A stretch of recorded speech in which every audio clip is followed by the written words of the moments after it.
All right, here on Pittsburgh Sports Live. This is John Krasinski with Jordan Smith. Jordan, a pretty exciting game tonight. Pittsburgh Riverhounds battle back, 1-1 draw against New Mexico United. First time they've ever played New Mexico United. New Mexico, pretty tough defensive team. So we knew it would be an uphill battle once the Hounds started the match, trailing 1-0 with the defensive miscue. But they fought back. They found a way.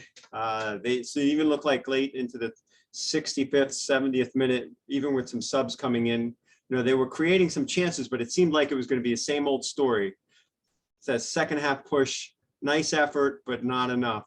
But sure enough, Dane Kelly, thanks to some great buildup, some passing from Angelo Kelly, Rosales, Russell Cicerone, and the ball finds his feet, and he just delivers deft touch, scores the goal.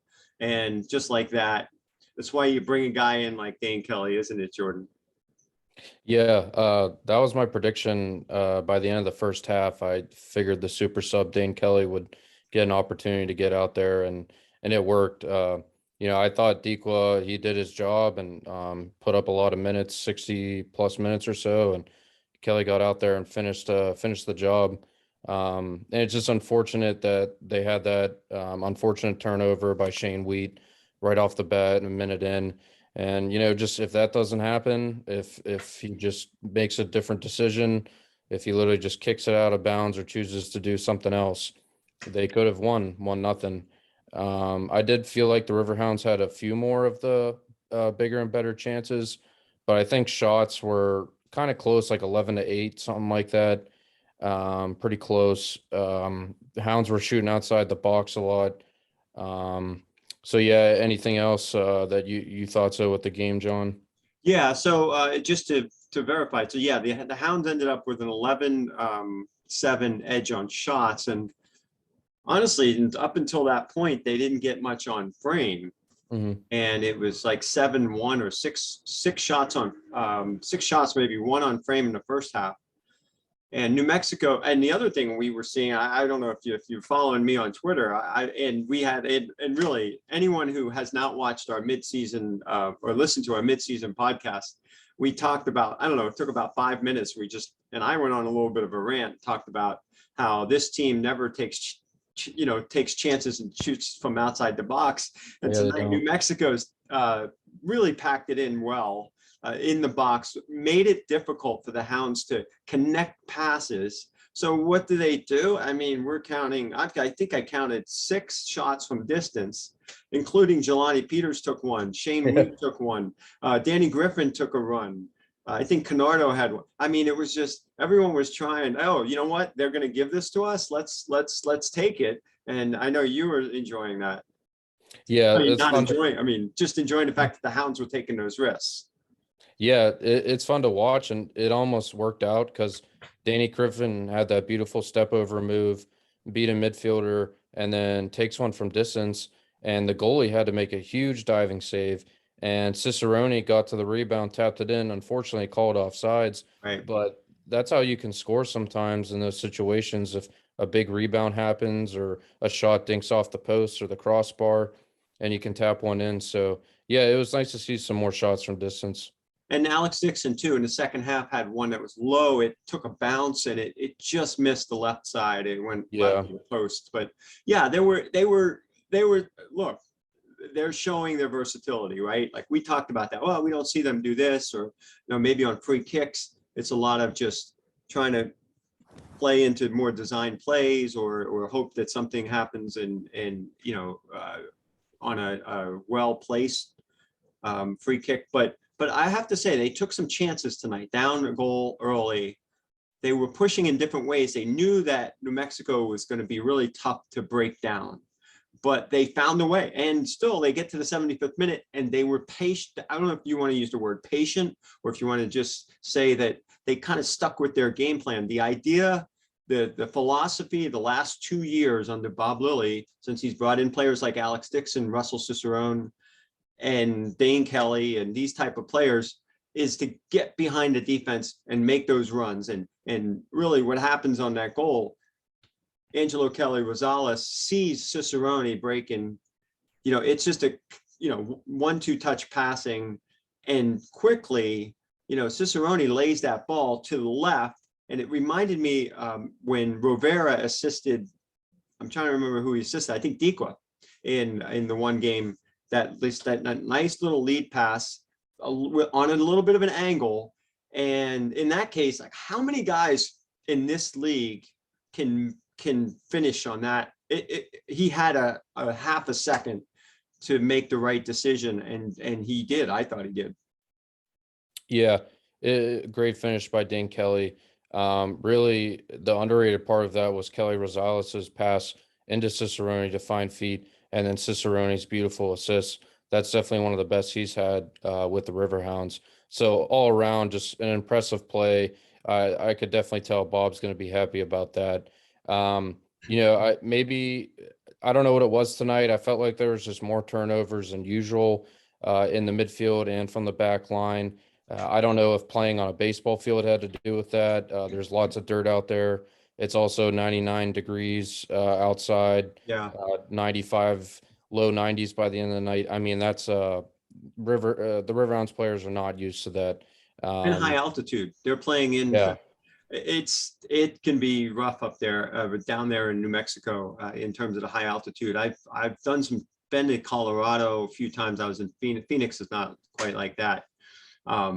Never been to New Mexico, but everything I hear, it's definitely the altitude is an issue. I always remember the first sports memory I have of the Great Southwest is the 1983 NCAA tournament final, one of the most famous finishes in sports history.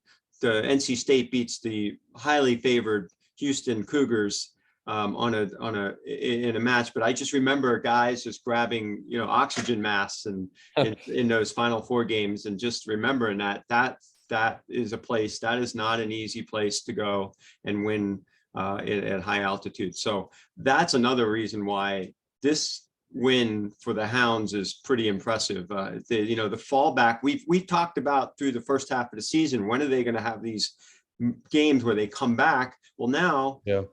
Two of the last three matches late in the match with strong kick, Adikwa scores against Indy 11. I think that was in the 79th minute. And then again, close to around the same time, Dane Kelly coming through. Both times, Dikwa and now Dane Kelly subs off the bench. So it's the rotation, the forward rotation is they're in a good place with that, don't you think?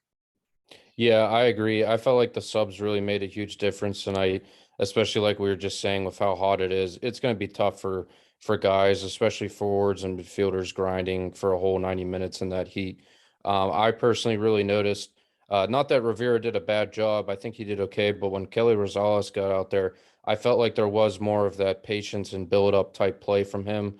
So to me, I feel like this was just a night for Bob just to rest Rosales a little bit, just have him play, just a half hour tonight. But when he went in there, I noticed a difference. I thought he was solid.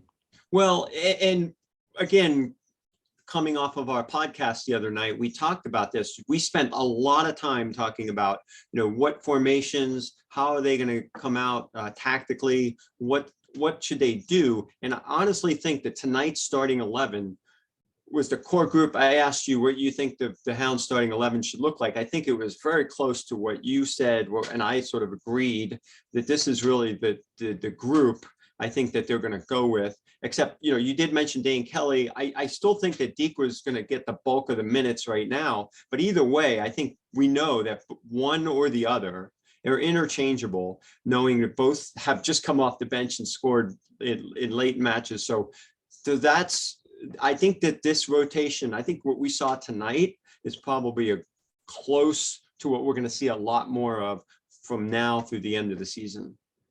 I agree, and I felt like Dos Santos did have a little bit of an off game tonight, up and down that left side. I didn't see like him creating too much offense over there. Although he's coming back a lot to play defense. He did get a yellow card. I felt like what was out of frustration.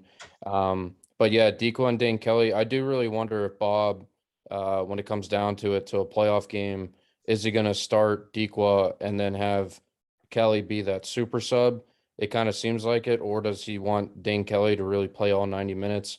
I'm not sure, but after this tie, the Riverhounds still stay in fourth place, tied with Detroit City.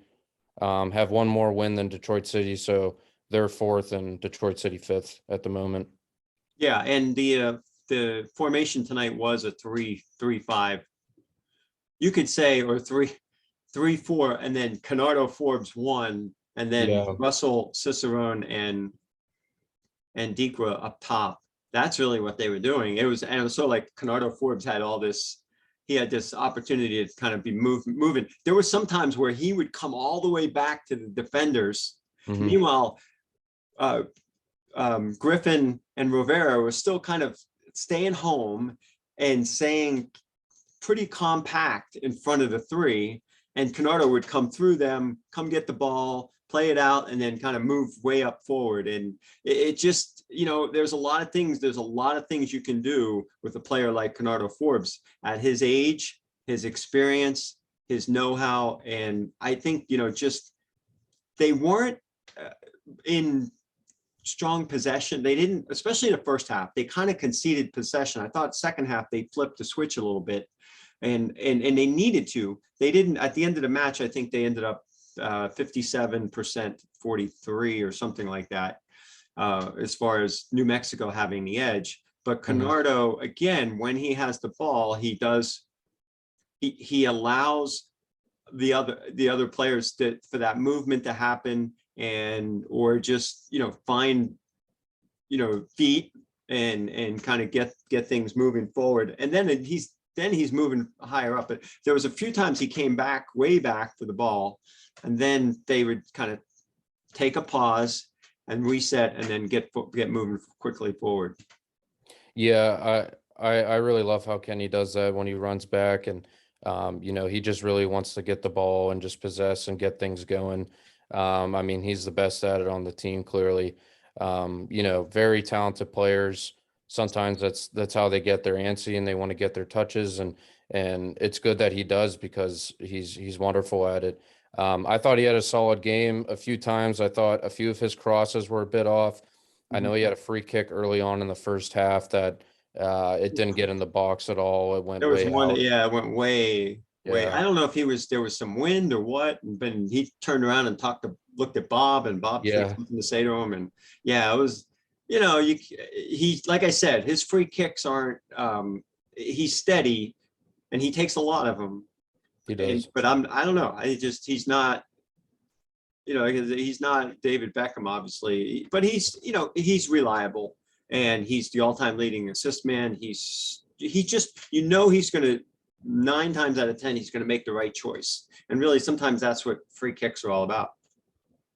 You're right. And now the Riverhounds, next week, it looks like on Saturday, they're going to play Hartford Athletic.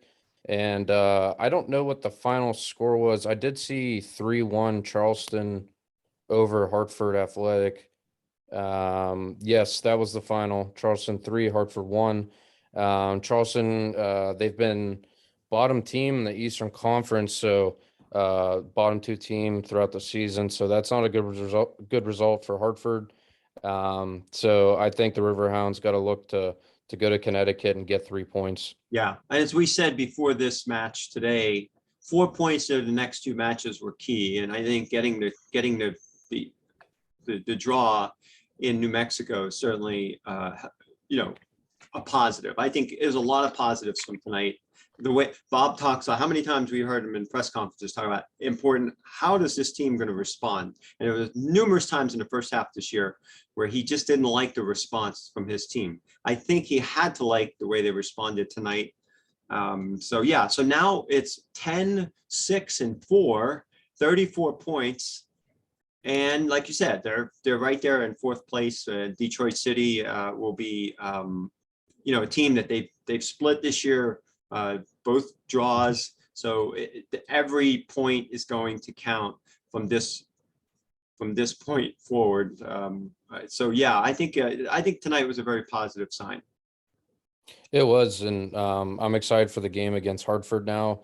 My prediction early on is going to be Alex Dixon gets a goal. He seems to do well against his former team. So excited for that. Yeah, we'll see if Bob sticks with kind of this core 11, the main group. I thought Arturo was terrific tonight. To me, I think he's absolutely a starter at center back, for Absolutely. sure. There was Um, a there was a play there, I think somewhere in the second half where again they're stretched, right?